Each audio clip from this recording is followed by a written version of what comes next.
8세기 후반 유럽은 북쪽에서 다가오는 거대한 폭풍을 알지 못했다. 스칸디나비아의 혹독한 땅에서 새로운 시대가 해동하고 있었다. 탐험과 교역 그리고 전쟁의 시대였다. 이들은 곧 역사의 물줄기를 바꿀 운명이었다. 스칸디나비아는 혹독한 겨울과 짧은 여름의 땅이었다. 사람들은 농부이자 어부였고 뛰어난 장인이었다. 이들은 족장이 다스리는 작은 공동체에 모여 살았다. 명예와 충성 그리고 강인한 독립심이 사회의 기반을 이루었다. 바이킹 팽창의 핵심은 롱쉽이었다. 이 경이로운 조선 기술의 산물은 빠르고 민첩했다.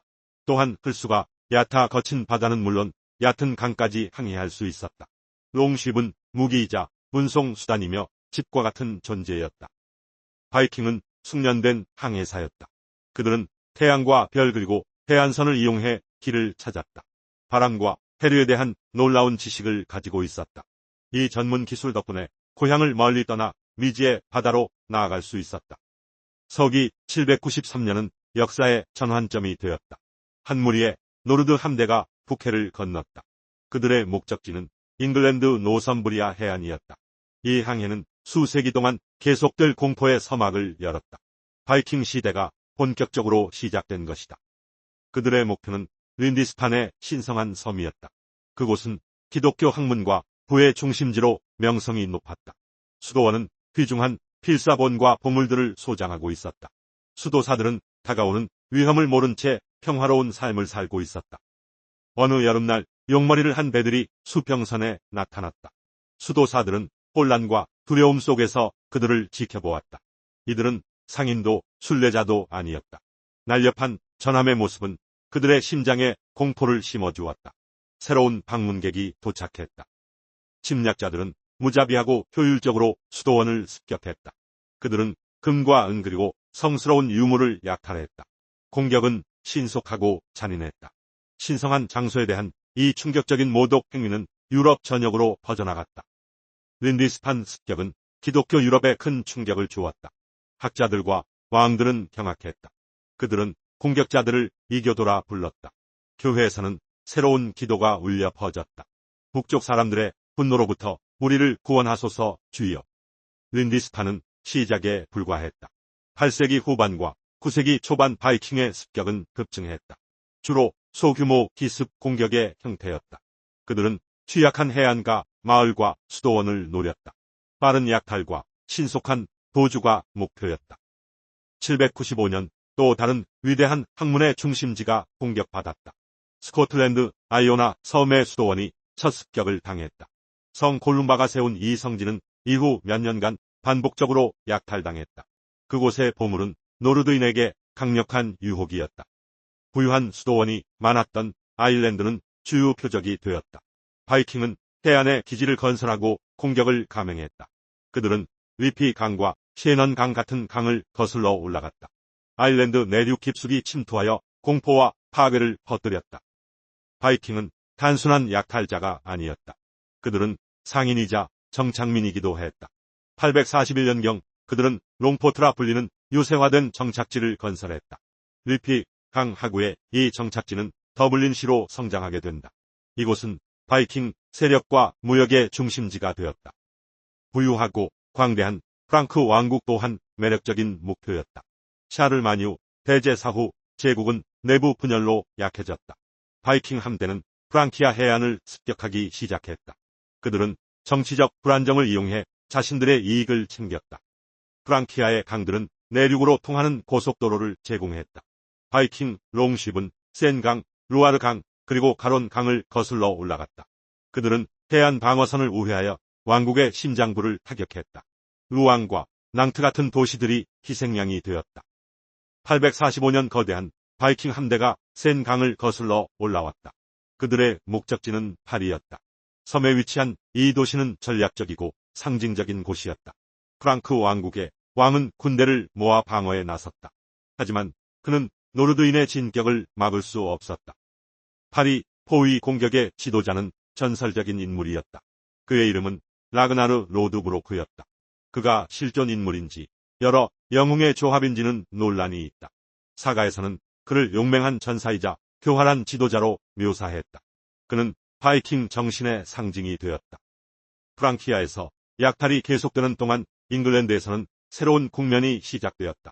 공격은 단순한 습격에서 대규모 침공으로 발전했다. 바이킹은 약탈품뿐만 아니라 땅을 원하기 시작했다. 그들은 비옥한 잉글랜드 땅을 정복하고 정착하는 것을 목표로 삼았다. 9세기 잉글랜드는 통일된 국가가 아니었다. 여러 앵글로색슨 왕국들이 경쟁하는 조각보와 같았다. 노선부리아 머시아, 이스트앵글리아, 그리고 웨식스가 패권을 다투었다. 이 정치적 분열은 바이킹의 침공에 취약한 상태를 만들었다. 전설에 따르면 잉글랜드 침공은 라그나르 로드브로크의 아들들이 이끌었다. 그들은 잉글랜드 왕에게 죽은 아버지의 복수를 하려 했다.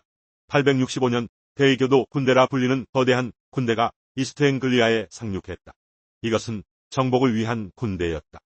라그나르 로드브로크의 죽음은 그의 아들들에게 복수의 불씨를 지폈다. 뼈 없는 이바르와 용맹한 비올은 형제들은 잉글랜드를 향한 거대한 원정을 계획했다. 그들은 흩어져 있던 바이킹 부족들을 규합하여 전례 없는 대군을 조직하기 시작했다. 아버지의 원수를 갚기 위한 맹세는 스칸디나비아 전역에 울려 퍼졌다. 마침내 865년 가을 거대한 바이킹 함대가 잉글랜드 동쪽 이스트 앵글리아 해안에 상륙했다. 수백 척의 롱십에서 수천 명의 전사들이 쏟아져 나왔다. 이것은 단순한 약탈 원정이 아니었다. 정복과 복수를 목표로 한 조직적인 군대의 침공이었다. 잉글랜드의 운명을 바꿀 거대한 전쟁의 서막이 올랐다. 앵글로색슨 연대기는 이들을 때 이교도 군대라고 기록했다. 그 규모와 잔혹함은 이전의 바이킹 약탈자들과는 차원이 달랐다. 그들은 단순한 해적이 아니라 잉글랜드 땅에 뿌리내리고자 하는 정복자들이었다. 잉글랜드에 분열된 왕국들은 거대한 위협 앞에 속수무책이었다. 대이교도 군대의 지휘관은 라그나르의 아들들이었다. 교활한 전략가인 뼈없는 이바르와 그의 형제 할프단 라그나르손이 군대를 이끌었다. 그들의 목표는 명확했다. 아버지의 복수를 이루고 잉글랜드 땅에 자신들의 왕국을 세우는 것이었다. 그들의 이름은 잉글랜드 전역의 공포의 상징이 되었다. 바이킹 군대는 먼저 이스트 앵글리아 왕국을 손쉽게 제압했다. 에드먼드 왕은 침략자들과 평화 협정을 맺고 그들에게 말과 보급품을 제공할 수밖에 없었다. 군대는 이곳에서 겨울을 나며 전력을 재정비했다. 다음 목표는 라그나르를 죽인 엘라 왕이 다스리는 노선부리아 왕국이었다. 866년 바이킹 대군은 북쪽으로 진격하여 노선부리아 왕국을 침공했다. 당시 노선부리아는 엘라와 오스버트 두 왕이 왕위 계승을 두고 내전을 벌이는 중이었다. 분열된 왕국은 외부의 적에게 맞설 힘이 없었다. 바이킹에게는 절호의 기회였다. 그들은 거침없이 노선부리아의 심장부로 향했다. 바이킹 군대는 11월 1일 노선부리아의 수도인 요크를 급습하여 점령했다. 당시 요크는 모든 성인 대축일로 무방비 상태였다. 바이킹은 이 도시의 이름을 요르비크로 바꾸고 자신들의 북부 거점으로 삼았다. 잉글랜드 북부에서 가장 중요한 도시가 이교도의 손에 넘어간 것이다. 뒤늦게 위험을 깨달은 엘라와 오스버트는 힘을 합쳐 요크를 되찾으려 했다. 하지만 867년 3월 21일 벌어진 전투에서 앵글로색슨 군대는 참패했다. 두 왕 모두 전사했고 엘라 왕은 바이킹에게 사로잡혔다. 라그나르의 아들들은 마침내 아버지의 원수를 손에 넣었다. 엘라 왕은 바이킹의 가장 잔혹한 형벌로 최후를 맞이했다고 전해진다. 전설에 따르면 그의 등은 독수리 날개처럼 펼쳐졌다고 한다. 이 끔찍한 의식은 라그나르의 아들들이 아버지의 복수를 완수했음을 상징하는 행위였다. 앵글로색슨인들에게는 잊을 수 없는 공포를 심어주었다. 노선부리아를 정복한 바이킹의 다음 목표는 남쪽의 머시아 왕국이었다. 867년 말 대군은 노팅엄을 점령하고 머시아의 심장부를 위협했다. 머시아의 브루그레드 왕은 다급하게 웨식스 왕국의 에설레드 왕에게 도움을 요청했다. 앵글로색슨 왕국들은 연합하여 침략자에 맞서야 했다. 이스트 앵글리아의 에드먼드 왕은 바이킹의 요구를 거부하고 저항하다가 869년 비참한 최후를 맞았다. 그는 나무에 묶인 채 화살바지가 되어 죽었다고 전해진다. 그의 죽음은 이교도에 맞서 신앙을 지킨 순교로 여겨졌고 훗날 그는 성인으로 추대되었다. 이스트 앵글리아는 완전히 바이킹의 지배하에 들어갔다. 잉글랜드의 새 왕국이 무너지자 이제 남은 것은 남쪽의 웨식스 왕국뿐이었다. 870년 할프단이 이끄는 바이킹 대군이 템스강을 건너 웨식스를 침공했다. 웨식스는 앵글로색슨 잉글랜드의 마지막 희망이었다. 이곳이 무너지면 잉글랜드 전체가 바이킹의 손에 넘어가는 상황이었다. 웨식스를 다스리는 이는 에설레드 왕과 그의 동생 알프레드였다. 두 형제는 바이킹의 침공에 맞서 결사항전을 준비했다. 특히 젊은 알프레드는 뛰어난 지성과 용기를 겸비한 인물이었다. 그는 훗날 잉글랜드의 구원자로 불리게 될 운명이었다. 웨식스의 저항은 잉글랜드의 미래를 결정짓게 된다. 871년은 웨식스에게 운명의 해였다. 바이킹과 앵글로색슨 군대는 9번의 큰 전투를 치렀다. 레딩 전투를 시작으로 양측은 치열한 공방전을 벌였다. 승패는 계속해서 엇갈렸고 수많은 전사들이 목숨을 잃었다. 웨식스는 왕국의 명운을 걸고 필사적으로 싸웠다.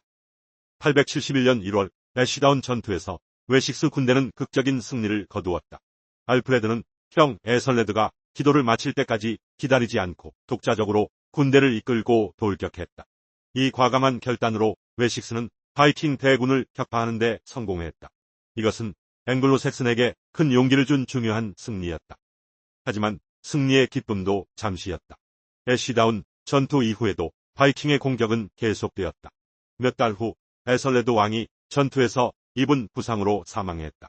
그의 동생 알프레드가 22살의 젊은 나이로 웨식스의 왕위를 계승했다. 그는 절체절명의 위기 속에서 왕국의 운명을 짊어지게 되었다. 왕이 된 알프레드 앞에는 가시밭길이 펼쳐져 있었다. 웨식스 군대는 계속된 전투로 지쳐 있었고 바이킹의 병력은 끊임없이 보충되었다. 알프레드는 윌튼 전투에서 패배한 후 굴욕적인 평화 협정을 맺어야 했다. 그는 바이킹에게 돈을 지불하고 그들이 웨식스에서 물러나게 했다. 몇 년간의 불안한 평화 끝에 878년 구스룸이 이끄는 바이킹 군대가 다시 웨식스를 침공했다.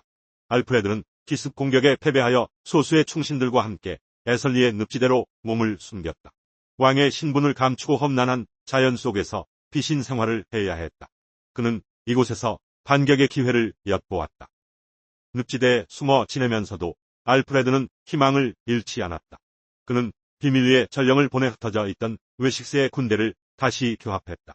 여러 주의 민병대들이 왕의 부름에 응답하여 약속된 장소로 모여들었다. 잉글랜드의 운명을 건 마지막 결전의 시간이 다가오고 있었다. 878년 5월 알프레드는 재집결한 군대를 이끌고 바이킹과 최후의 결전을 벌였다. 에딩턴에서 벌어진 이 전투에서 알프레드의 군대는 방패벽을 형성하여 바이킹의 맹렬한 공격을 막아냈다. 오랜 시간의 격전 끝에 웨식스 군대는 마침내 바이킹을 격파하고 위대한 승리를 거두었다. 878년 봄 알프레드는 최후의 반격을 감행했다. 그는 에딩턴 전투에서 구스룸이 이끄는 대군을 상대로 기습적인 공격을 펼쳤다. 바이킹의 방패벽은 앵글로색슨의 결사적인 공세 앞에 무너져 내렸다. 이 결정적인 패배로 구스룸의 잉글랜드 정복 야망은 완전히 꺾이고 말았다. 전투 후 알프레드는 구스룸에게 관용을 베풀었다. 두 지도자는 웨드모어에서 만나 평화 조약을 체결했다. 이 조약은 단순한 항복 문서가 아니었다. 그것은 잉글랜드 땅의 두 민족이 공존하는 새로운 질서를 세우는 첫걸음이었다. 바이킹과 앵글로색슨의 관계는 새로운 국면을 맞이했다. 조약의 가장 중요한 조건 중 하나는 구스룸의 기독교 개종이었다. 알프레드는 직접 그의 대부가 되어 세례를 주었다. 구스룸은 에설스텐이라는 세례명을 받았다. 이 종교적 의식은 단순한 신앙의 문제가 아니었다. 그것은 바이킹 지도자를 앵글로색슨 세계의 일원으로 받아들이는 정치적 상징이었다. 웨드모어 조약은 훗날 데일로의 기반이 되었다. 잉글랜드는 알프레드가 통치하는 웨식스와 바이킹의 법이 적용되는 데일로로 나뉘었다. 템스강을 경계로 한 이분할은 수십 년간 잉글랜드의 정치 지형을 결정했다. 바이킹은 약탈자에서 정착민으로 그 지위가 공식적으로 인정받았다. 평화를 얻은 알프레드는 왕국 재건에 착수했다. 그는 법전을 편찬하고 학문을 장려하며 백성들의 교육에 힘썼다. 또한 군사제도를 개혁하여 상비군을 조직하고 방어 체계를 강화했다. 그의 개혁은 웨식스를 강력한 왕국으로 만들었고 훗날 잉글랜드 통일의 초석을 다졌다. 알프레드 개혁의 핵심은 버라 불리는 요새 도시 네트워크였다. 그는 왕국 전역에 약 30개의 벌을 건설하거나 보강했다. 이 요새들은 바이킹의 기동전을 효과적으로 막아내는 방어 거점이 되었다. 또한 시장과 행정의 중심지 역할을 하며 왕국의 안정을 가져왔다. 알프레드는 바이킹을 바다에서 막아야 한다는 사실을 깨달았다. 그는 기존의 배보다 더 크고 빠른 새로운 형태의 군함을 설계하도록 지시했다. 이것이 잉글랜드 최초의 상설 해군 창설로 이어졌다. 비록 초기에는 큰 성공을 거두지 못했지만 이 시도는 잉글랜드 해양 전략의 중요한 전환점이었다. 데인로의 중심지 요르비크는 북유럽 최대 도시 중 하나로 번영했다. 스칸디나비아는 물론 이슬람 세계와도 교역하며 국제적인 무역항으로 성장했다. 발굴된 유물들은 다양한 문화가 공존했던 요르비크의 활기찬 모습을 생생하게 보여준다. 이곳은 바이킹의 상업적 성공을 상징하는 도시였다. 데인로의 바이킹들은 점차 잉글랜드 땅에 뿌리를 내렸다. 그들은 농부가 되고 장인이 되어 앵글로색슨 이웃들과 함께 살아갔다. 두 문화는 서로의 언어와 관습에 영향을 주며 서서히 융합되기 시작했다. 한때 공포의 대상이었던 바이킹은 이제 잉글랜드 사회의 새로운 구성원이 되었다. 잉글랜드에서 알프레드의 저항에 부딪힌 바이킹들은 새로운 목표를 찾아 대륙으로 눈을 돌렸다. 거대한 바이킹 함대가 프랑크 왕국의 해안과 강을 따라 움직이기 시작했다. 이들은 잉글랜드에서 활동하던 군대보다 훨씬 규모가 크고 조직적이었다. 프랑크 왕국은 거대한 위협에 직면했다. 당시 프랑크 왕국은 극심한 내분에 시달리고 있었다. 샤를마뉴 대제의 위대한 제국은 그의 후손들에 의해 여러 개로 분열된 상태였다. 왕권을 둘러싼 다툼으로 중앙 권력은 약화되었고 지방 귀족들은 할거했다. 이러한 정치적 혼란은 바이킹에게 더할 나위 없는 기회를 제공했다. 이 혼란의 시대에 롤로라는 걸출한 바이킹 지도자가 등장했다. 그의 출신에 대해서는 노르웨이 혹은 덴마크라는 여러 설이 있지만 그의 강력한 지도력만큼은 분명했다. 롤로는 흩어져 있던 바이킹 무리를 규합하여 프랑크 왕국 북부를 체계적으로 공략하기 시작했다. 롤로는 센강 하구를 거점으로 삼고 파리를 비롯한 주요 도시들을 위협했다. 그의 군대는 단순한 약탈을 넘어 영구적인 정착을 목표로 움직였다. 프랑크 왕국의 군대는 롤로의 공세를 막아내지 못했다. 센강 유역은 사실상 롤로의 세력권으로 편입되었다. 서프랑크의 왕 샤를 3세는 더 이상 롤로를 힘으로 제압할 수 없다는 사실을 인정했다. 그는 잉글랜드의 알프레드처럼 협상을 통해 문제를 해결하기로 결심했다. 샤르는 롤로에게 센강 하류의 땅을 영지로 주는 대신 충성을 맹세하고 다른 바이킹을 막아달라고 제안했다. 911년 롤로와 샤를 3세는 생클레르 슈레프트에서 만나 역사적인 조약을 맺었다. 이 조약으로 롤로는 합법적인 영토를 얻고 공작의 지위를 인정받았다. 대신 그는 세례를 받고 왕에게 충성을 서약했다. 바이킹 약탈자가 프랑크 왕국의 봉신이 되는 순간이었다. 롤로에게 주어진 땅은 북쪽에서 온 사람들의 땅이라는 의미의 노르망디라 불리게 되었다. 이것이 바로 노르망디 공국의 시작이었다. 한때 프랑크 왕국을 공포에 떨게 했던 바이킹들은 이제 왕국의 북쪽을 지키는 가장 강력한 방패가 되었다. 역사의 아이러니였다. 롤로는 로베르라는 이름으로 세례를 받고 초대 노르망디 공작이 되었다. 그는 강력한 통치력으로 노르망디의 법과 질서를 확립했다. 그는 프랑크의 제도를 받아들이면서도 바이킹의 전통을 유지했다. 그의 통치 아래 노르망디는 독자적인 힘과 문화를 가진 강력한 공국으로 성장했다. 노르망디에 정착한 바이킹들은 현지 프랑크인들과 통혼하며 새로운 민족으로 거듭났다. 이들이 바로 노르만입니다. 그들은 스칸디나비아의 강인한 항해술과 전투력에 프랑스의 언어와 기사 문화를 결합했다. 이 강력한 혼혈 민족은 훗날 유럽 역사에 거대한 족적을 남기게 된다. 서유럽이 바이킹의 침략에 시달리는 동안 또 다른 스칸디나비아인들은 동쪽으로 향했다. 스웨덴을 중심으로 한 이들은 발트해를 건너 동유럽의 광활한 강줄기를 따라 남하했다. 이들은 현지 슬라브인들에게 루스라고 불렸으며 훗날 러시아의 기원이 되었다. 루스인들은 보로프 강과 드네프르 강을 잇는 거대한 교역로를 개척했다. 이 길은 스칸디나비아에서 흑해와 비잔티움 제국까지 이어졌다. 그들은 모피와 노예를 팔고 은과 비단을 사들였다. 이 교역로를 따라 노브고로드와 키예프 같은 도시 국가들이 세워졌다. 9세기 중반 동쪽으로 향한 바이킹들은 루스인이라 불렸다. 전설에 따르면 류리크라는 이름의 루스인 족장이 슬라브 부족의 초청을 받아 노브고로드를 다스리게 되었다. 그는 혼란을 종식시키고 질서를 확립하며 새로운 왕조의 기틀을 마련했다. 이것이 바로 훗날 러시아의 기원이 되는 류리크 왕조의 시작이었다. 류리크의 후계자 올레그는 남쪽으로 눈을 돌렸다. 그는 드네프르 강을 따라 내려가 전략적 요충지인 키예프를 점령했다. 올레그는 이곳을 루스 도시들의 어머니라 선포하며 새로운 국가의 수도로 삼았다. 이로써 광활한 동유럽을 아우르는 강력한 국가 키예프루스가 탄생했다. 키예프루스의 바이킹 전사들은 용맹함으로 명성이 자자했다. 이들의 전투 능력은 비잔티움 제국 황제의 귀에까지 들어갔다. 황제는 이들을 최정예 친위대인 바랑기아인 용병으로 고용했다. 이들은 콘스탄티노플에서 황제에 충실한 경호원이자 제국의 가장 강력한 군사력으로 활약했다. 키예프루스는 단순한 정복 국가가 아니었다. 드네프르 강을 따라 이어진 교역로는 스칸디나비아와 비잔티움 제국을 연결하는 황금 루트였다. 북쪽의 모피와 꿀, 노예가 남쪽으로 향했고 콘스탄티노플의 비단과 향신료온이 북쪽으로 흘러 들어왔다. 이 교역은 키예프루스에 막대한 불을 안겨주었다. 바이킹들이 해외로 뻗어나가는 동안 스칸디나비아 본토에서는 거대한 변화의 바람이 불고 있었다. 소규모 족장들이 난립하던 시대가 저물고 강력한 권력을 가진 왕들이 등장하기 시작했다. 이들은 흩어져 있던 부족들을 통합하여 하나의 왕국을 세우려는 야망을 품었다. 통일 국가의 시대가 열리고 있었다. 노르웨이에서는 하랄드라는 야심찬 족장이 등장했다. 그는 노르웨이 전역을 통일하기 전까지는 머리카락을 자르거나 빚지 않겠다는 유명한 맹세를 했다. 이 맹세는 그의 확고한 의지를 상징했으며 사람들은 그를 미발왕 즉 하랄드 페어헤어라 부르기 시작했다. 그의 통일 전쟁이 막을 올렸다. 하랄드의 통일 과정은 결코 순탄치 않았다. 그의 야망에 저항하는 다른 소왕국들과 족장들을 상대로 수십 년에 걸친 기나긴 전쟁을 벌여야 했다. 노르웨이 전역은 피비린내 나는 내전의 소용돌이에 휩싸였다.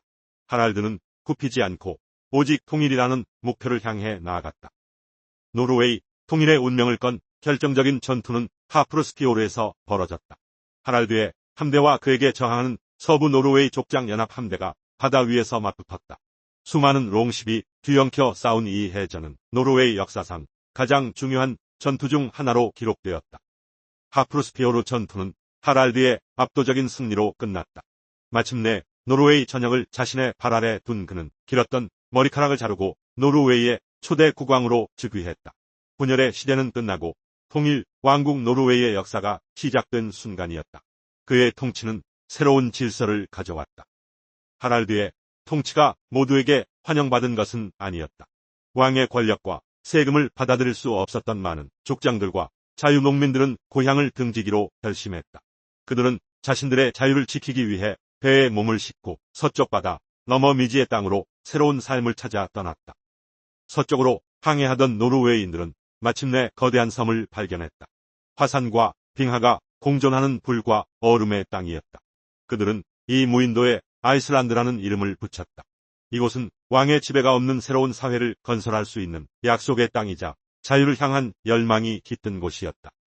아이슬란드의 사가에 따르면 최초의 영구 정착민은 잉골프 아르나르손이었다. 그는 아이슬란드 해안에 도착하자 자신의 권위를 상징하는 의자 기둥을 바다에 던졌다. 그리고 신들이 이 기둥을 해안으로 이끄는 곳에 자신의 농장을 짓겠다고 맹세했다. 이는 새로운 시작을 알리는 의식이었다.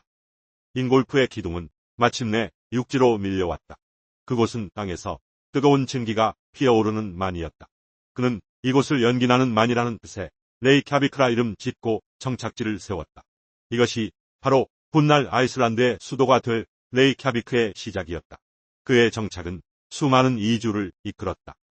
잉골프의 정착 이후 약 60년간 노르웨이와 다른 바이킹 정착지에서 수많은 이주민들이 아이슬란드로 몰려들었다.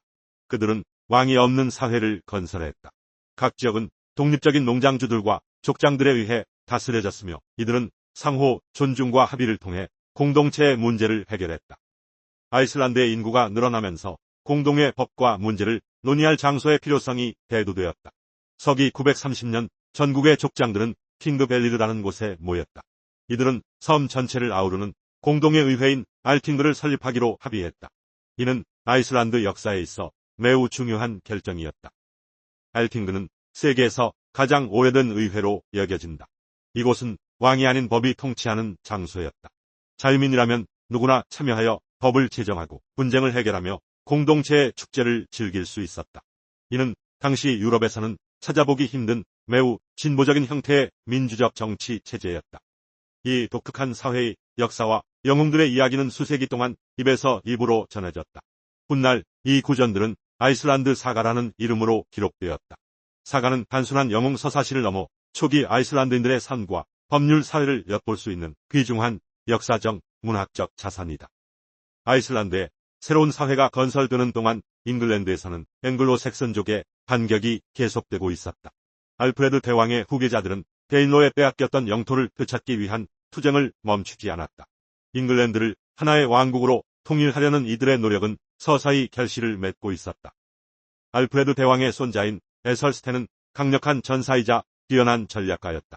그는 잉글랜드에 남아있던 마지막 바이킹 왕국인 노선부리아를 정복했다.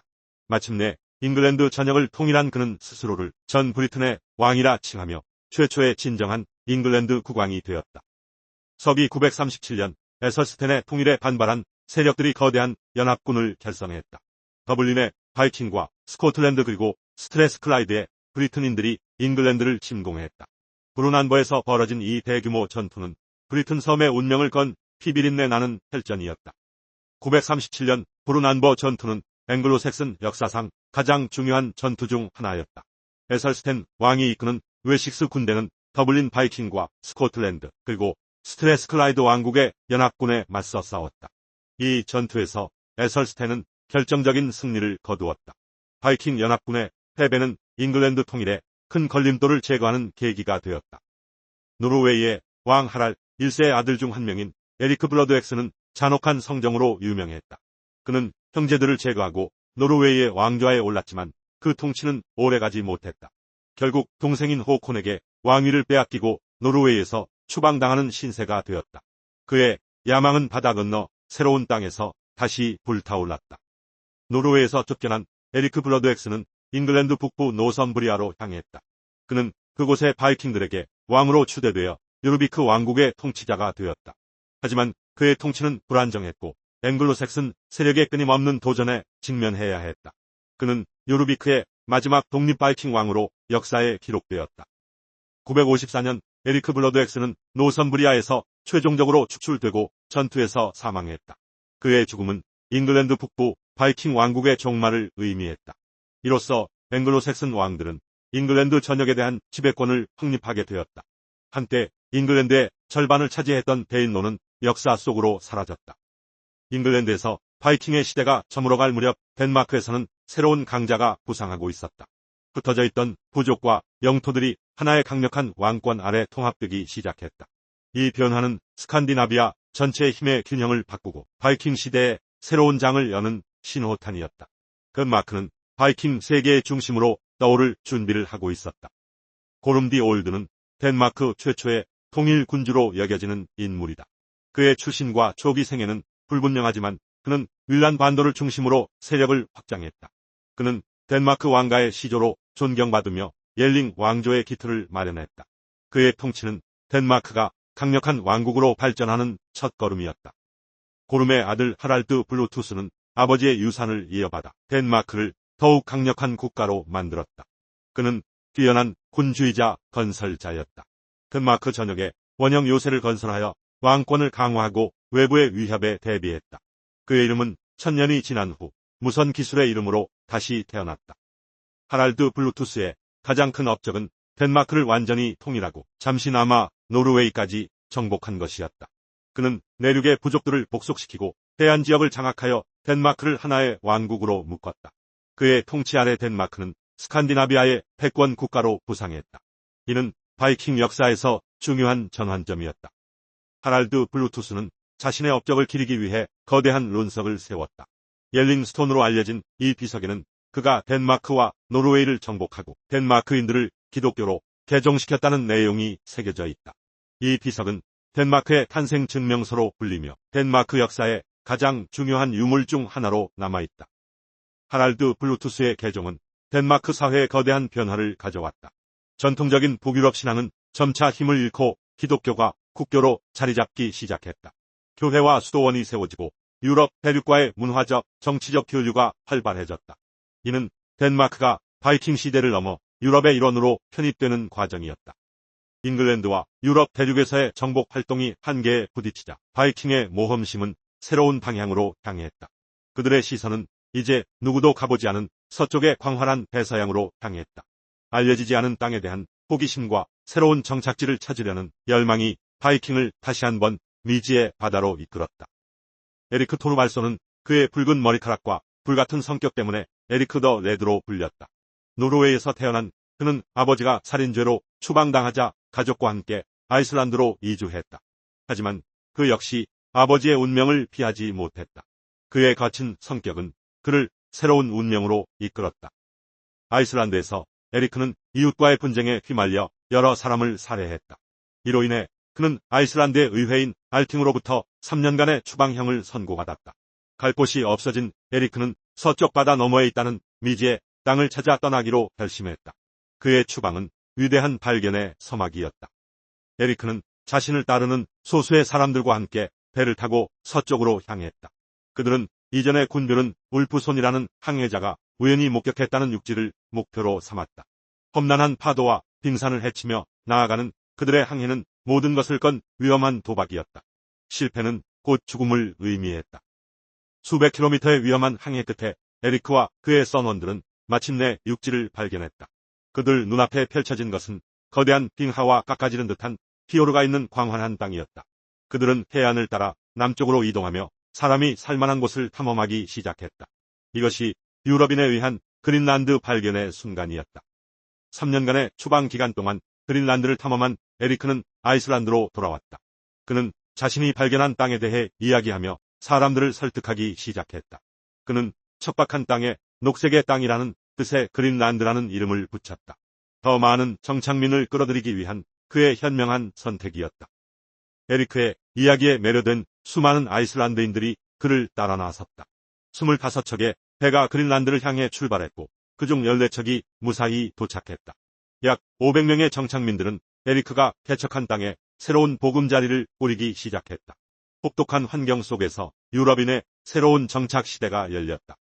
노르드인들은 그린란드 남서부 해안의 피오르 안쪽에 2개의 주요 정착지를 건설했다. 더 크고 인구가 많았던 동부 정착지와 그보다 북서쪽에 위치한 서부 정착지였다. 그들은 이곳에서 목축과 사냥을 하며 수백 년 동안 그들만의 독특한 문화를 유지하며 살아갔다. 이들의 삶은 혹독한 자연과의 끊임없는 투쟁이었다. 그린란드 정착이 시작될 무렵 갸르니 헤듈프손이라는 상인이 아이슬란드에서 그린란드로 향하고 있었다. 그는 새로 이주한 아버지를 만나기 위한 항해 중이었다. 하지만 그의 배는 거센 폭풍우를 만나 항로를 벗어나고 말았다. 이 예상치 못한 사건은 역사상 가장 위대한 발견 중 하나로 이어졌다. 폭풍에 밀려 서쪽으로 한참을 표류하던 갸르니와 선원들은 안개 속에서 낯선 땅을 목격했다. 그곳은 그린란드와는 달리 언덕이 낮고 숲이 울창했다. 상륙하지 않고 항해를 계속한 그는 남서쪽에서 2개 다른 육지를 더 보았다. 그가 본 것은 바로 북아메리카 대륙이었다. 콜럼버스보다 500년이나 앞선 순간이었다. 에이리크 라우디의 아들 레이프 에이릭손은 아버지의 명성을 뛰어넘는 탐험가였다. 그는 그린란드에 만족하지 않고 서쪽의 미지의 땅을 향한 꿈을 꾸었다. 그 이름은 역사상 최초로 아메리카 대륙에 발을 디딘 유럽인으로 기록될 운명이었다. 레이프는 갸르니 헤듈프손이라는 상인이 우연히 목격했던 땅에 대한 소문을 들었다. 갸르니는 항로를 잃고 표류하다 서쪽에서 새로운 땅을 보았지만 상륙하지는 않았다. 레이프는 그의 배를 사들여 그가 보았던 땅을 찾아 직접 나서기로 결심했다. 서쪽으로 항해한 레이프의 선단은 마침내 육지를 발견했다. 그곳은 거대한 바위와 빙하로 뒤덮인 황량한 땅이었다. 나무 한 그루 보이지 않는 척박한 풍경에 그는 이곳을 헬루란드 즉 돌의 땅이라 이름 붙였다. 남쪽으로 항해를 계속하자 새로운 땅이 나타났다. 헬루란드와는 달리 그곳은 끝없는 숲으로 뒤덮여 있었다. 풍부한 목재 자원을 본 레이프는 이곳을 마르크란드 즉 숲의 땅이라고 불렀다. 이곳의 나무는 그린란드에서는 귀한 자원이었다. 다시 남쪽으로 내려간 그들은 마침내 온화하고 비옥한 땅에 도착했다. 그곳에는 야생 포도덩굴이 자라고 있었고 강에는 연어가 풍부했다. 레이프는 이 풍요로운 땅에 빈란드, 즉 포도의 땅이라는 이름을 붙이고 겨울을 나기로 결정했다. 기원 후 1000년경 레이프 에이릭손과 그의 선원들은 북미 대륙에 발을 디뎠다. 이는 콜럼버스보다 거의 500년이나 앞선 일이었다. 바이킹의 탐험 정신이 유럽인 최초로 신대륙의 문을 연 역사적인 순간이었다. 레이프의 탐험대는 빈란드에 작은 정착지를 건설했다. 오늘날 캐나다 뉴펀들랜드의 란세오메도주 유적이 바로 그곳이다. 발굴된 토탄집과 대장간 유물은 바이킹 사가가 단순한 전설이 아닌 역사적 사실임을 증명했다. 바이킹 정착민들은 곧 이 땅의 원주민과 마주쳤다. 그들은 원주민을 스크렐링이라고 불렀다. 처음에는 교역이 이루어지기도 했지만 문화적 차이와 오해는 곧 갈등으로 번졌다. 두 세계의 천만 남은 평화롭지 못했다. 원주민과의 계속되는 충돌과 머나먼 본토와의 거리 때문에 빈란드 정착은 오래가지 못했다. 수적으로 열세였던 바이킹들은 결국 정착지를 포기하고 그린란드로 돌아가야만 했다. 신대륙에서의 바이킹 시대는 짧게 막을 내렸다.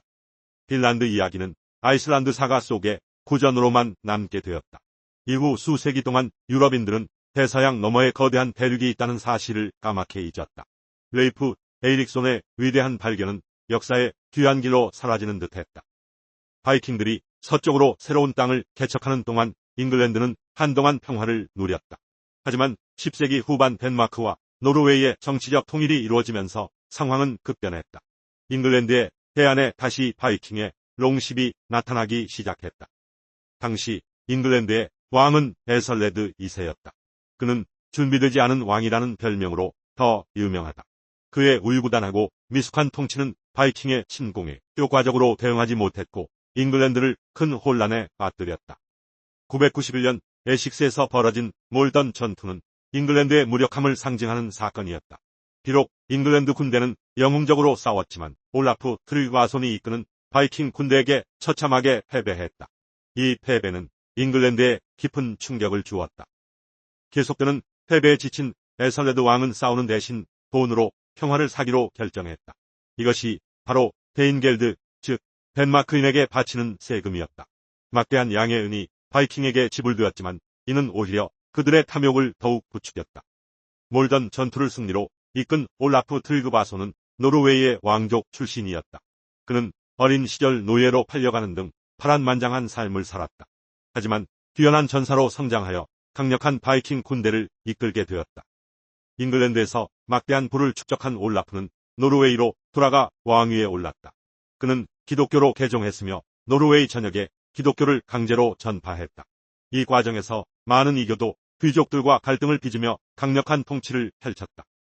올라프의 강압적인 기독교화 정책과 팽창주의는 주변국의 반발을 샀다. 천년 덴마크와 스웨덴 그리고 노르웨이 반대파 귀족들이 연합하여 그에게 맞섰다. 발트의 스볼데르에서 바이킹 역사상 가장 큰 해전이 벌어졌다. 수적으로 압도적인 열세 속에서 올라프와 그의 군대는 용감하게 싸웠다. 하지만 결국 패배가 확실해지자 그는 갑옷을 입은 채 바다로 몸을 던져 스스로 목숨을 끊었다. 그의 죽음으로 노르웨이는 다시 분열되었다. 스볼데르 해전의 승리자는 덴마크의 왕 스베인 포크비어드였다. 그는 하랄 블로탄의 아들로 아버지를 몰아내고 왕위에 오른 야심가였다. 그는 덴마크를 넘어 북해 전체를 지배하려는 거대한 야망을 품고 있었다. 스베인은 올라프의 죽음으로 노르웨이 남부까지 영향력을 확대했다. 하지만 그의 최종 목표는 잉글랜드였다. 그는 데인겔드에 만족하지 않고 잉글랜드 왕국 전체를 정복하여 거대한 북해 제국을 건설할 계획을 세우기 시작했다. 잉글랜드의 에설레드 왕은 계속되는 바이킹의 위협에 극단적인 조치를 취했다. 그는 1002년 11월 13일 성 브라이스 축일에 잉글랜드 내 모든 덴마크인을 학살하라는 비밀 명령을 내렸다. 이 끔찍한 사건은 수많은 무고한 희생자를 낳았고 덴마크의 분노를 촉발시켰다. 이는 잉글랜드와 덴마크의 관계를 돌이킬 수 없는 파국으로 몰아넣은 결정이었다. 학살 소식은 덴마크의 왕 스베인 트베스케그에게 전해졌다. 희생자 중에는 그의 누이도 포함되어 있었다. 개인적인 슬픔과 왕국의 모욕에 분노한 스베인은 잉글랜드를 향한 대대적인 복수를 맹세했다. 그의 목표는 단순한 약탈이 아니었다. 그는 잉글랜드 왕국 전체를 무릎 꿇리기로 결심했다. 복수의 칼날이 잉글랜드를 향하고 있었다. 1003년부터 스페인은 잉글랜드 해안을 무자비하게 공격하기 시작했다. 그의 공격은 이전의 약탈과는 차원이 달랐다. 잘 조직된 대규모 군대가 잉글랜드 전역을 체계적으로 파괴했다. 에설레드 왕은 막대한 양의 대인겔들을 지불하며 평화를 구걸했지만 스페인의 분노를 잠재울 수는 없었다. 잉글랜드는 공포에 휩싸였다. 마침내 1013년 스페인은 잉글랜드 정복을 위한 총공세를 시작했다. 그는 험버 강을 따라 내륙으로 진격했고 북부 잉글랜드는 빠르게 항복했다. 그의 군대가 남쪽으로 향하자 런던을 제외한 대부분의 지역이 저항을 포기했다. 에설레드 왕은 결국 노르망디로 망명할 수밖에 없었다. 잉글랜드는 스페인의 발 아래 놓였다. 1013년 크리스마스에 스베인 트베스케그는 잉글랜드 전체의 왕으로 선포되었다. 그는 수십 년간 잉글랜드를 괴롭혔던 바이킹 약탈자에서 마침내 정복 군주가 되었다. 그의 통치는 잉글랜드 역사에 새로운 시대를 열었지만 아직 안정되지는 않았다. 그는 잉글랜드 귀족들의 충성을 확보하고 왕국을 다스려야 하는 과제를 안고 있었다. 그러나 스페인의 통치는 짧았다. 잉글랜드의 왕이 된 지 불과 5주 만인 1014년 2월 그는 갑작스럽게 세상을 떠났다. 그의 죽음은 잉글랜드의 거대한 권력의 공백을 만들었다. 덴마크 군대는 지도자를 잃었고 망명했던 에설레드 왕은 다시 왕위를 되찾기 위해 돌아왔다. 잉글랜드는 다시 한번 혼란에 빠져들었다. 스베인의 죽음 이후 덴마크 군대는 그의 아들 크노트를 새로운 왕으로 추대했다. 크노트는 젊었지만 아버지의 야망과 군사적 재능을 물려받은 인물이었다. 그는 잉글랜드에 대한 덴마크의 권리를 포기하지 않았다. 잉글랜드 왕위를 되찾기 위한 그의 기나긴 투쟁이 시작되었다. 새로운 바이킹 영웅이 역사의 무대에 등장했다.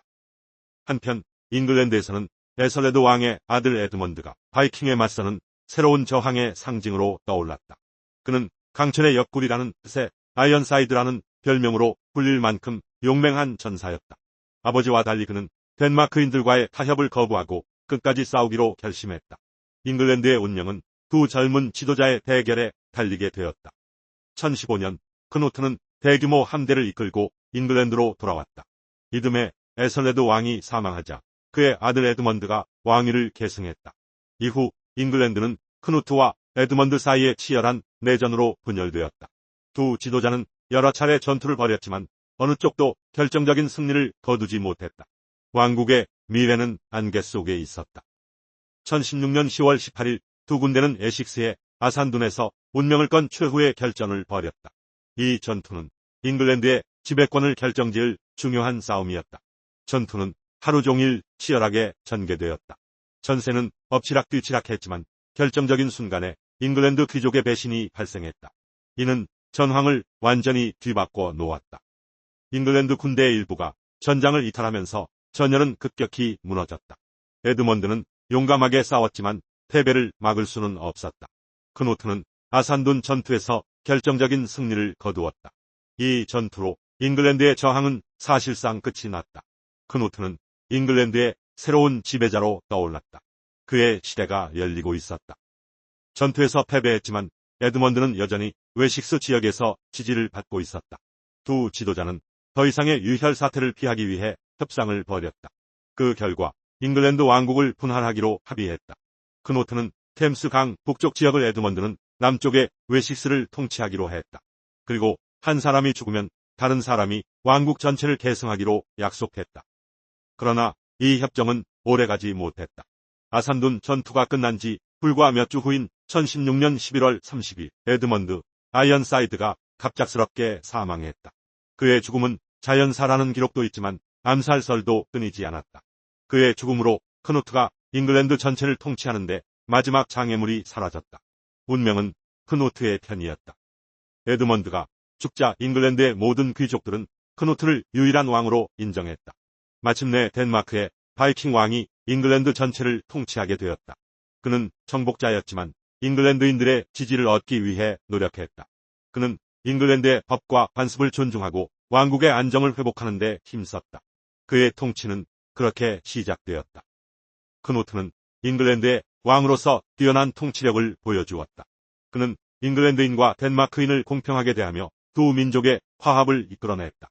그는 강력한 법을 제정하여 왕국의 질서를 확립하고 경제를 안정시켰다.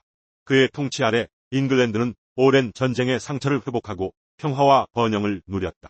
그는 크누트 대왕으로 불리게 되었다. 크누트의 야망은 잉글랜드에만 머무르지 않았다. 1018년 그는 형의 뒤를 이어 덴마크의 왕이 되었다. 이후 1028년에는 노르웨이까지 정복했다. 이로써 잉글랜드와 덴마크, 노르웨이를 아우르는 거대한 북해 제국이 탄생했다. 크누트는 북유럽에서 가장 강력한 군주가 되었고 그의 제국은 당시 유럽 정치의 중심축이 되었다. 크누트는 세 왕국을 효율적으로 다스렸다. 그는 각 왕국의 고유한 법과 제도를 존중하면서도 제국 전체를 아우르는 통일된 정책을 펼쳤다. 그는 잉글랜드를 제국의 중심으로 삼고 그곳에서 대부분의 시간을 보냈다. 그의 통치 아래 북해는 바이킹의 바다에서 평화로운 교역의 바다로 변모했다. 제국은 번영을 구가했다. 크누트는 단순한 정복자가 아니라 현명한 통치자였다. 그는 잉글랜드 귀족들과 긴밀한 관계를 유지하고 그들의 조언을 경청했다.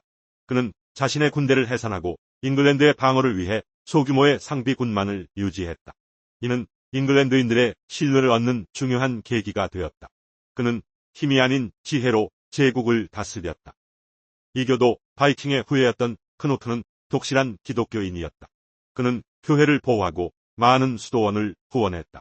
1027년에는 로마를 순례하여 교황과 신성 로마 제국 황제를 만나기도 했다. 이를 통해 그는 유럽 기독교 세계의 일원으로서 자신의 위상을 확고히 했다. 그는 바이킹의 이미지를 바꾸는 데 크게 기여했다. 크누트에 관한 유명한 일화가 있다. 신하들이 그의 권능을 칭송하자 그는 해변으로 가 밀려오는 파도를 멈추라고 명령했다. 파도가 그의 발을 적시자 그는 인간의 왕은 자연의 힘 앞에 무력하다는 것을 보여주었다. 이 이야기는 그의 겸손함과 지혜를 상징하며 오늘날까지도 널리 회자되고 있다. 그는 진정한 대왕이었다. 바이킹 시대는 단순한 약탈과 정복의 역사만은 아니었다. 기독교의 물결은 북유럽에 거친 전사들에게도 새로운 가치관을 제시했다. 그 중심에 노르웨이의 왕 올라프 하랄드손이 있었다. 그는 사후에 성인으로 추대되며 노르웨이의 정체성을 상징하는 인물이 되었다. 올라프 하랄드손은 노르웨이의 첫 왕 하랄드 1세의 후손이었다. 그는 젊은 시절 발트해와 잉글랜드에서 바이킹 활동을 하며 명성을 쌓았다. 하지만 그는 단순한 약탈자가 아니었다. 그는 노르웨이를 통일하고 기독교를 국교로 삼으려는 원대한 꿈을 품고 있었다. 올라프의 통일과 기독교화 정책은 지방 귀족들의 거센 반발을 샀다. 이들은 덴마크와 잉글랜드의 왕인 크누트 대왕과 손을 잡았다. 결국 1028년 크누트의 막강한 군사력 앞에 올라프는 왕위를 빼앗기고 노르웨이에서 쫓겨나는 신세가 되었다. 권력을 잃은 올라프는 동쪽으로 향했다. 그의 망명지는 스웨덴을 거쳐 키예프루스였다. 당시 키예프루스는 스칸디나비아 출신 바이킹들이 세운 나라로 북유럽인들에게 익숙한 곳이었다. 그는 그곳에서 재기를 꿈꾸며 힘을 길렀다. 1030년 올라프는 마침내 왕좌를 되찾기 위해 노르웨이로 돌아왔다. 그는 스웨덴에서 군대를 모아 조국으로 향했다. 그의 귀환 소식은 노르웨이 전역에 퍼져나갔고 그를 지지하는 세력과 반대하는 세력 모두를 긴장시켰다. 운명의 시간이 다가오고 있었다. 올라프의 군대는 스티클레스타드에서 크누트 대왕을 지지하는 노르웨이 귀족과 농민연합군과 마주쳤다. 수적으로 열세였지만 올라프는 왕국의 통일이라는 대의를 위해 물러서지 않았다. 이 전투는 노르웨이의 미래를 결정짓는 중요한 분수령이 되었다. 전투는 치열했고 올라프는 용감하게 싸웠다. 하지만 중과부적이었다. 그는 결국 전투 중에 치명상을 입고 전사했다. 그의 죽음으로 왕좌를 되찾으려던 시도는 실패로 끝났다. 그의 육체는 스티클레스타드의 들판에 쓰러졌지만 그의 이야기는 이제 시작이었다. 올라프가 죽은 후 기이한 일들이 벌어지기 시작했다. 그의 시신이 썩지 않고 머리카락과 손톱이 자란다는 소문이 퍼졌다. 사람들은 이를 기적으로 여겼다. 결국 사망한 지 불과 1년 만에 그는 노르웨이 교회의 성인으로 공식 추대되었다.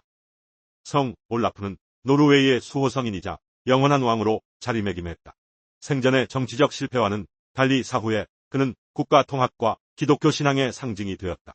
그의 이야기는 노르웨이 사람들의 정체성을 형성하는 중요한 신화가 되어 오늘날까지 이어지고 있다. 북해를 호령하던 위대한 정복자 크누트 해왕도 시간의 흐름을 거스를 수는 없었다. 1035년 그는 잉글랜드에서 사망했다.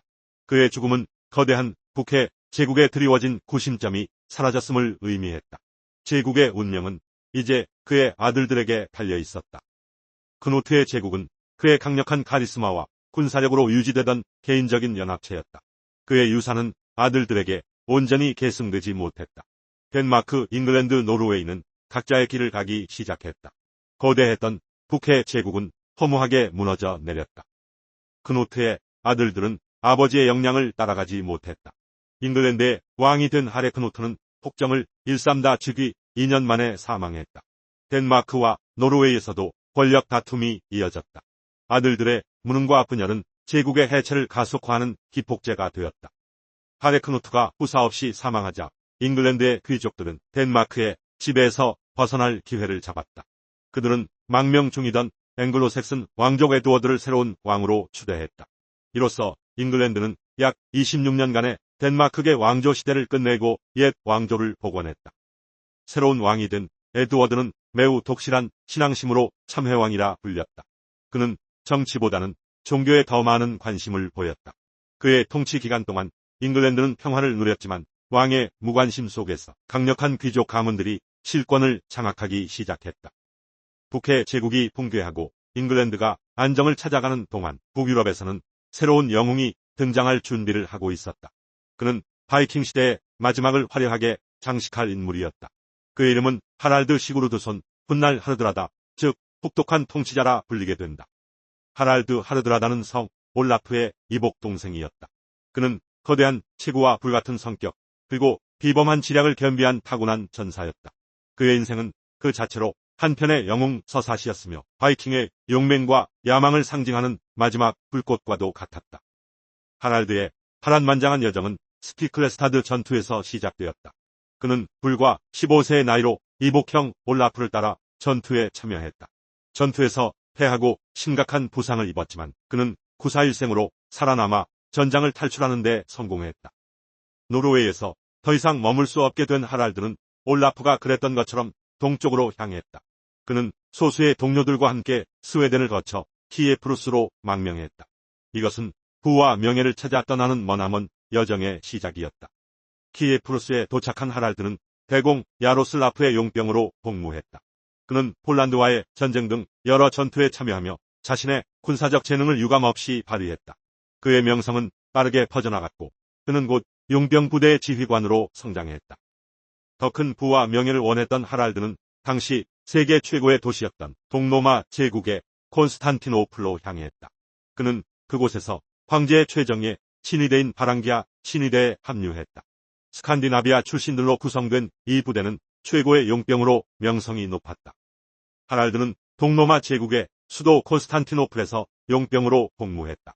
그는 황제의 친위대인 바랑기안 가드에서 큰 명성을 얻었다.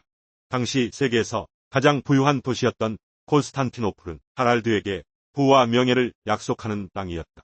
그는 수많은 전투에 참여하며 부를 축적하기 시작했다.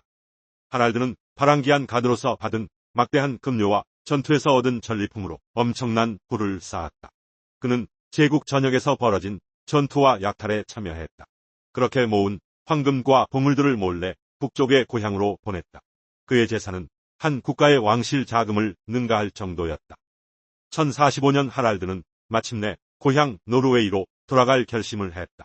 그는 15년간의 용병 생활을 청산하고 자신이 모은 막대한 재산을 싣고 콘스탄티노플을 떠났다. 그의 목표는 단 하나였다. 바로 노르웨이의 왕좌를 차지하는 것이었다. 그의 귀환은 노르웨이 전계에 큰 파장을 예고했다. 노르웨이로 돌아온 하랄드는 당시 국왕이던 조카 막누스 1세에게 도전했다. 하랄드는 자신의 막대한 부를 이용해 귀족들을 포섭하고 군대를 모았다. 내전을 피하고 싶었던 막누스는 결국 삼촌과 타협했다.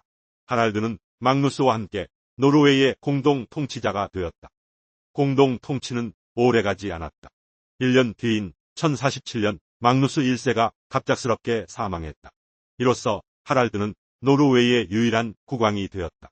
그는 하랄드 3세로 즉위했다. 하지만 그의 야망은 노르웨이 왕좌에만 머무르지 않았다. 그는 더 큰 제국을 꿈꾸었다.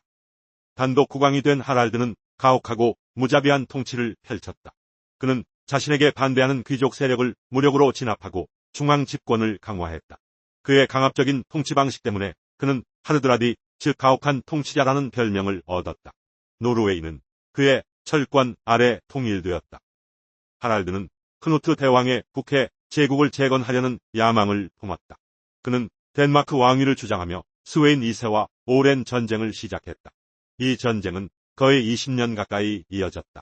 양국은 서로의 해안을 약탈하며 소모적인 싸움을 계속했다. 전쟁은 승패 없이 교착 상태에 빠졌다.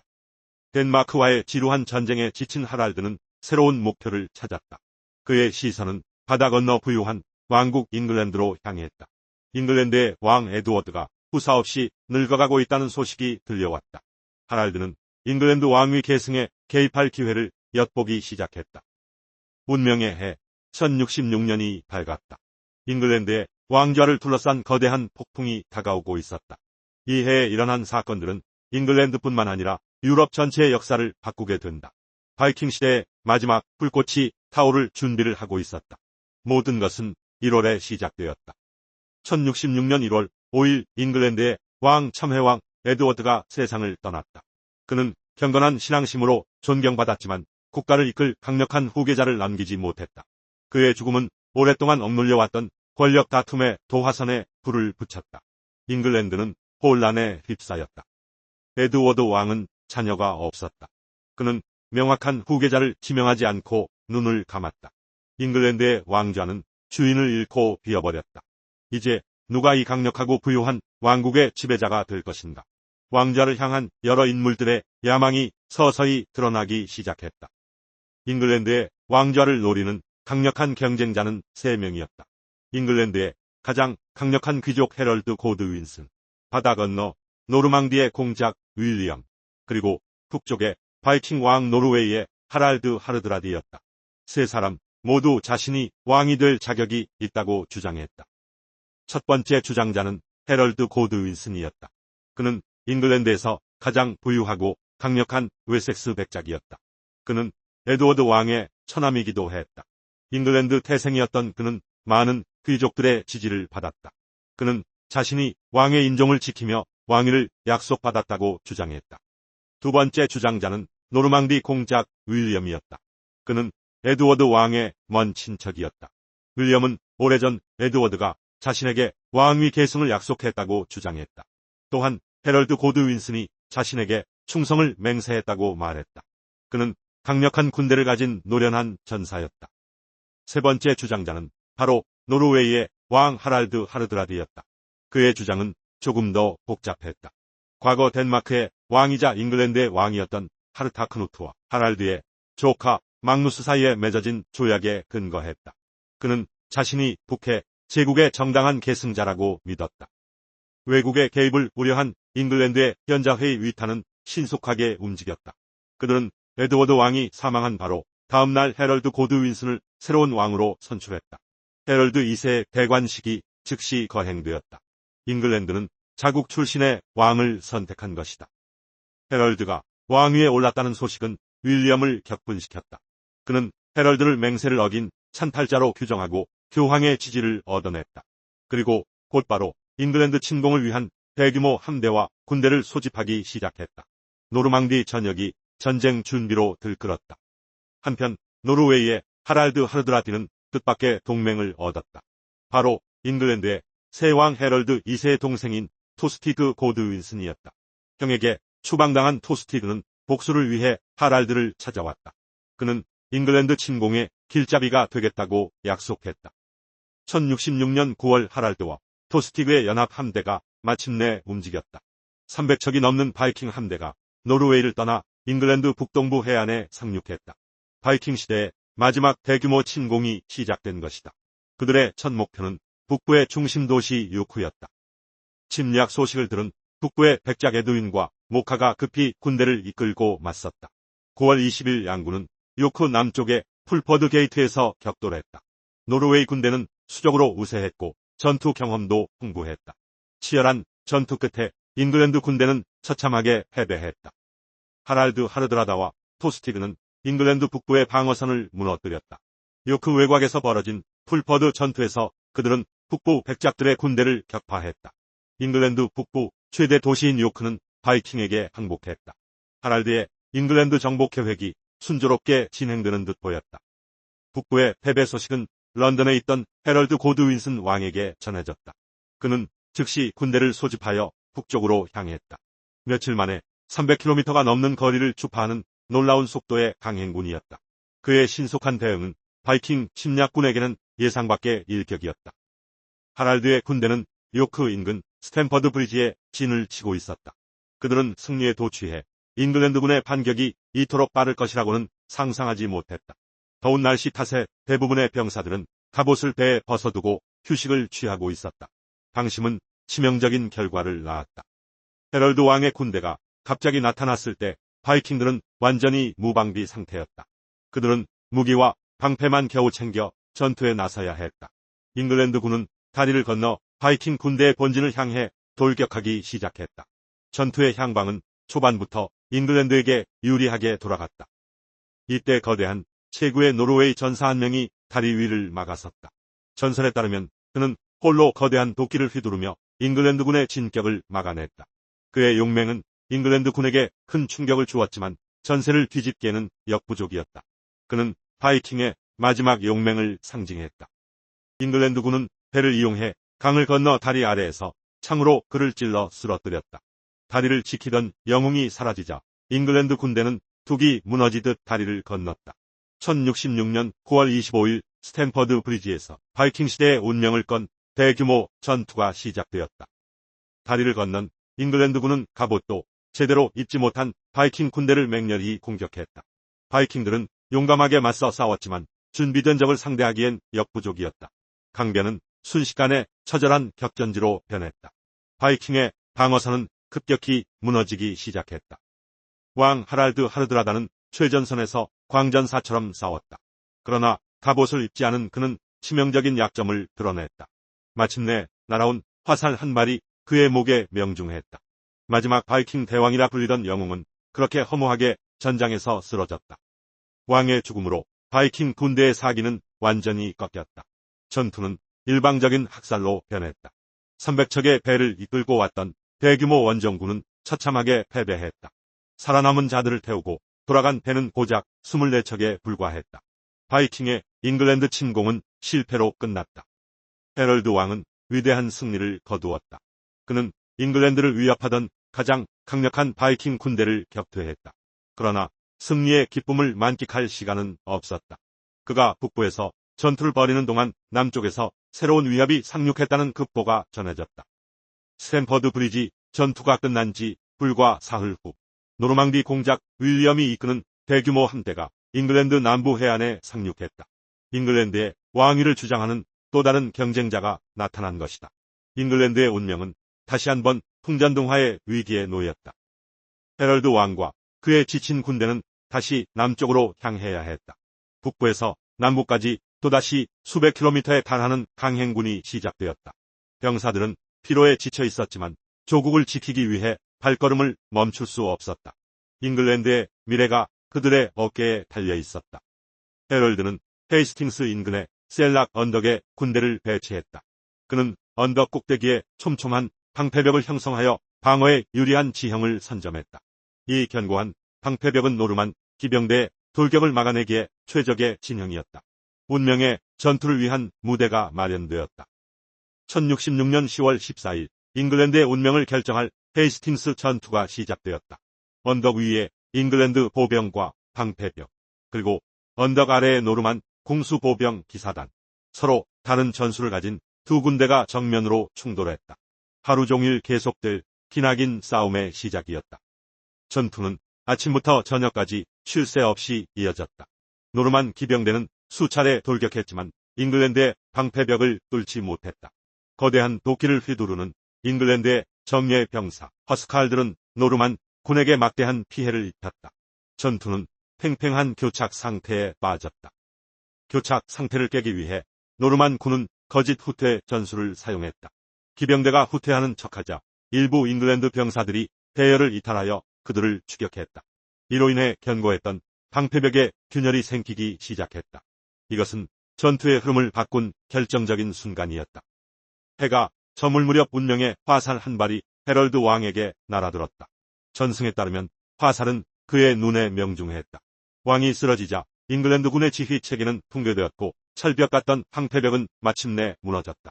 잉글랜드의 패배가 결정되는 순간이었다. 헤이스팅스 전투의 승자는 노르망디 공작 윌리엄이었다. 그는 런던으로 진군하여 그해 크리스마스에 잉글랜드의 왕으로 즉위했다. 이로써 잉글랜드의 앵글로색슨 왕조는 막을 내리고 노르만 왕조가 시작되었다. 그는 정복왕 윌리엄으로 역사에 기록되었다. 역사학자들은 종종 스탠퍼드 브리지 전투를 바이킹 시대의 종말로 간주한다. 하랄드 하르드라다의 패배는 유럽을 뒤흔들었던 바이킹의 대규모 침공이 사실상 끝났음을 의미했다. 300년에 걸친 격동의 시대가 마침내 막을 내린 것이다. 바이킹은 단순한 약탈자가 아니었다. 그들은 뛰어난 항해사이자 탐험가였고 상인이자 정착민이었다. 그들이 남긴 언어와 법률 제도 그리고 문화적 유산은 오늘날까지도 유럽 곳곳에 깊이 남아있다. 그들의 장대한 이야기는 이제 역사의 한 페이지가 되었다.